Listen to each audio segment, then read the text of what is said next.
Mesdames, sans doute, en lisant l'intitulé du cours que je vais donc professer à partir d'aujourd'hui parmi vous, vous êtes-vous demandé ce qu'on pouvait mettre derrière cette expression, derrière cette forme, moyen d'expression et formation personnelle.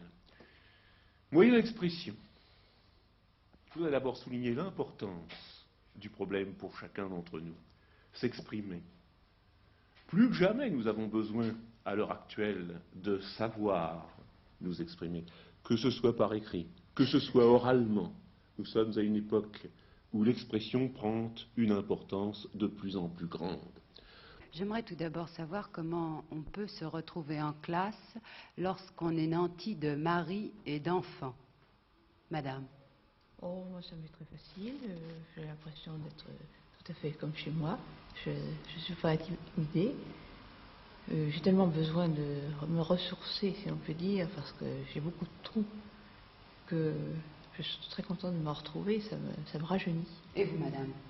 Ben, j'ai assez de l'avis de madame. C'est une question personnelle, de possibilité, de recherche aussi, surtout.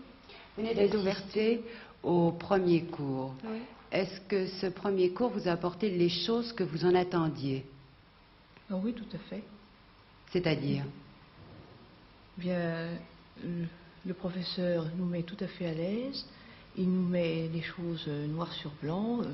Nous aurons beaucoup de difficultés, certainement, parce que nous avons abandonné les études il y a quelques années, et il faudra une méthode de travail qu'il faudra employer.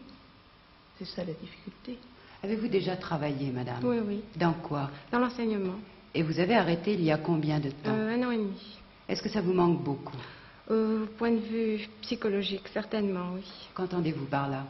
Le contact humain, je crois que c'est très important. Le besoin de sentir vraiment nécessaire ou utile, enfin, à quelque chose, se réaliser soi-même. Après ce recyclage, est-ce que vous pensez reprendre votre travail? Est-ce que c'est dans ce but que vous venez assister au cours? Pas ce travail-là proprement dit, mais certainement une activité professionnelle, oui. Vous m'avez dit tout à l'heure, madame, que vous vous sentiez comme déphasée par rapport à vos grands-enfants. Qu'entendez-vous par là?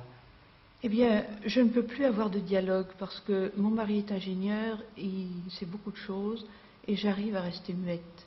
Et mes filles, l'une a son bachot et entre à l'université, elle lit beaucoup, elle est très documentée et la fille cadette un petit peu moins. Mais enfin, je me sens vraiment dépassée et alors je n'ai plus mon rôle véritable à la maison. Ne pouviez-vous pas, justement, en restant à la maison, travailler chez vous? Est-ce que vous aviez besoin de ces contacts avec les autres? Ah oui, tout à fait, parce que je ne suis pas dirigée et alors je m'éparpille un petit peu. C'est un manque d'organisation peut-être, mais enfin, je m'occupe à beaucoup de choses. Mais suivant l'avis d'une amie psychologue, elle m'a dit il faut vous travailler. Et évidemment, je fais beaucoup de choses bénévoles, mais elle m'a dit travailler, c'est la principale chose.